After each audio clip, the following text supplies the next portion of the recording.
ಬೆಂಗಳೂರಿನ ಎಚ್ಎಎಲ್ನಲ್ಲಿ ಪಾಪಿ ಪುತ್ರನೊಬ್ಬ ತಂದೆ ತಾಯಿಯನ್ನೇ ಕೊಂದು ಹಾಕಿದ್ದಾನೆ. ತಂದೆ ನವೀನ್ ಚಂದ್ರ ಭಟ್, ತಾಯಿ ಡಾಕ್ಟರ್ ಶ್ಯಾಮಲಾ ಭಟ್ರನ್ನ ಕೊಲೆ ಮಾಡಿದ್ದ ಆರೋಪಿ ರೋಹನ್ ಭಟ್ನನ್ನ ಎಚ್ಎಎಲ್ ಪೊಲೀಸರು ಬಂಧಿಸಿದ್ದಾರೆ. ಅಪ್ಪ ನೇವಿ ನಿವೃತ್ತ ಕ್ಯಾಪ್ಟನ್ ಆಗಿದ್ರು, ತಾಯಿ ದಂತ ವೈದ್ಯೆಯಾಗಿದ್ರು. ಅಕ್ಕ ಅಮೆರಿಕಾದಲ್ಲಿ ಒಳ್ಳೆಯ ಉದ್ಯೋಗದಲ್ಲಿದ್ರು.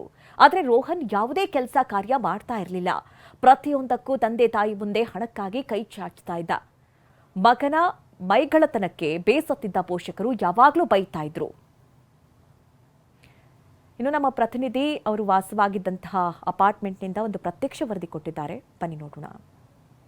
ಖರ್ಚಿಗೆ ಹಣ ಕೊಡಲಿಲ್ಲ ಅಂತೇಳಿ ಹೆತ್ತ ತಂದೆ ತಾಯಿಯನ್ನೇ ಕೊಲೆ ಮಾಡಿರುವಂಥ ಪ್ರಕರಣ ಎಚ್ಎಎಲ್ ಪೊಲೀಸ್ ಠಾಣಾ ವ್ಯಾಪ್ತಿಯ ವಿಜ್ಞಾನನಗರದಲ್ಲಿ ನಿನ್ನೆ ನಡೆದಿರುವಂಥದ್ದು. ನಾನೀಗ ಆ ಒಂದು ಕೊಲೆಯಾದಂತಹ ದಂಪತಿ ಇಬ್ಬರು ವಾಸವಿದ್ದಂತಹ ಈ ಒಂದು ಅಪಾರ್ಟ್ಮೆಂಟ್ ಏನಿದೆ, ಇದು ಎಚ್ಎಎಲ್ ಪೊಲೀಸ್ ಠಾಣಾ ವ್ಯಾಪ್ತಿಯ ವಿಜ್ಞಾನನಗರದಲ್ಲಿರ್ತಕ್ಕಂಥ ಆದರ್ಶ ವಿಸ್ತಾ ಅಪಾರ್ಟ್ಮೆಂಟ್. ಇಲ್ಲಿ ನವೀನ್ ಮತ್ತು ಶ್ಯಾಮಲಾ ದಂಪತಿ ವಾಸವಿದ್ರು. ಇವರ ಮಗ ರೋಹನ್ ಅಂತೇಳಿ ವಿದೇಶದಲ್ಲಿ ವಿದ್ಯಾಭ್ಯಾಸವನ್ನ ಆತನಿಗೆ ಕೊಡಿಸಿದ್ರು. ಆದರೆ ಅಲ್ಲಿಂದ ವಿದ್ಯಾಭ್ಯಾಸವನ್ನು ಮುಗಿಸಿ ಬೆಂಗಳೂರಿಗೆ ಬಂದಂತಹ ರೋಹನ್ ಏನಿದ್ದಾನೆ, ಆತ ತಂದೆ ತಾಯಿಯ ದುಡ್ಡಿನಲ್ಲಿ ಆತ ಬದುಕ್ತಾ ಇದ್ದ. ಹಲವು ಬಾರಿ ಅವರ ಬಳಿಯಲ್ಲಿ ಹಣವನ್ನ ಕೇಳ್ತಾ ಇದ್ದ. ಕೊಡದೇ ಇರುವಂತ ಸಮಯದಲ್ಲಿ ಆತ ಹಲವು ಬಾರಿ ಗಲಾಟೆಯನ್ನು ಕೂಡ ಮಾಡಿದ್ದ ಅಂತಕ್ಕಂಥ ವಿಚಾರ ಗೊತ್ತಾಗ್ತಿರುವಂಥದ್ದು. ಅವರ ಮಗಳು ಕೂಡ ವಿದೇಶದಲ್ಲಿ ಕೆಲಸದಲ್ಲಿದ್ದಾಳೆ, ಚೆನ್ನಾಗಿದ್ದಾರೆ. ಬಟ್ ನೀನೇನು ಕೆಲಸಕ್ಕೆ ಹೋಗ್ತಾ ಇಲ್ಲ ಅಂತೇಳಿ ಈತನಿಗೆ ನಿಂದಿಸ್ತಾ ಇದ್ರು, ಬೈತಾ ಇದ್ರು, ಗಲಾಟೆ ಮಾಡ್ತಾ ಇದ್ರು. ಇದರಿಂದ ನಾನು ನನ್ನ ತಂದೆ ತಾಯಿಯನ್ನು ಕೊಲೆ ಮಾಡಿದೆ ಅಂತೇಳಿ ಪೊಲೀಸರ ವಿಚಾರಣೆ ವೇಳೆಯಲ್ಲಿ ರೋಹನ್ ಹೇಳ್ಕೊಂಡಿರುವಂಥದ್ದು. 4 ಲಕ್ಷ ಹಣವನ್ನ ತಂದೆಯ ಬಳಿಯಲ್ಲಿ ಆತ ಕೇಳಿದ್ದ.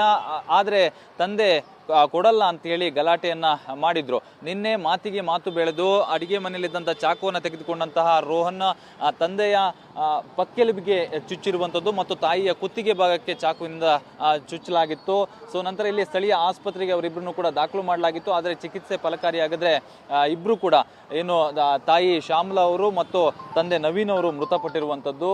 ಸದ್ಯ ಅವರ ಇಬ್ಬರ ಮೃತದೇಹವನ್ನ ಈಗಾಗಲೇ ಬೋರಿಂಗ್ ಆಸ್ಪತ್ರೆಯ ಶವಾಗಾರದಲ್ಲಿ ಇರಿಸಲಾಗಿದೆ. ರೋಹನ್ನನ್ನ ವಶಕ್ಕೆ ಪಡೆದಿರುವಂತಹ ಎಚ್ಎಎಲ್ ಪೊಲೀಸರು ಹೆಚ್ಚಿನ ವಿಚಾರಣೆಯನ್ನ ನಡೆಸ್ತಾ ಇದ್ದಾರೆ. ನನಗೆ ಮಾನಸಿಕವಾಗಿ ಕಿರುಕುಳವನ್ನ ಕೊಡ್ತಾ ಇದ್ರು, ನನಗೆ ಖರ್ಚಿಗೆ ಹಣ ಕೊಡ್ತಾ ಇರಲಿಲ್ಲ, ಮತ್ತು ಮಗಳು ಚೆನ್ನಾಗಿದ್ದಾಳೆ, ನೀನು ಚೆನ್ನಾಗಿಲ್ಲ, ಕೆಲಸ ಮಾಡ್ತಿಲ್ಲ ಅಂತೇಳಿ ನಿಂದಿಸ್ತಾ ಇದ್ರು, ಗಲಾಟೆ ಆಗ್ತಾ ಇತ್ತು. ಸೊ ಆ ಹಿನ್ನೆಲೆಯಲ್ಲಿ ನಿನ್ನೆ ಗಲಾಟೆ ಮಾಡಿ ನಾನು ನನ್ನ ತಂದೆ ತಾಯಿಯನ್ನ ಕೊಲೆ ಮಾಡಿದ್ದಾಗಿ ಈಗ ರೋಹನ್ ಬಾಯ್ ಬಿಟ್ಟಿರುವಂತದ್ದು. ಸದ್ಯ ವಶಕ್ಕೆ ಪಡೆದು ಆತನ ಹೆಚ್ಚಿನ ವಿಚಾರಣೆಯನ್ನ ಎಚ್ಎಎಲ್ ಪೊಲೀಸರು ಈಗ ನಡೆಸ್ತಾ ಇರುವಂತದ್ದು. ಕ್ಯಾಮರಾ ಪರ್ಸನ್ ಗಣೇಶ್ ಪ್ರಸಾದ್ ಜೊತೆ ವಿಕಾಸ್ ಟಿವಿ 9 ಬೆಂಗಳೂರು.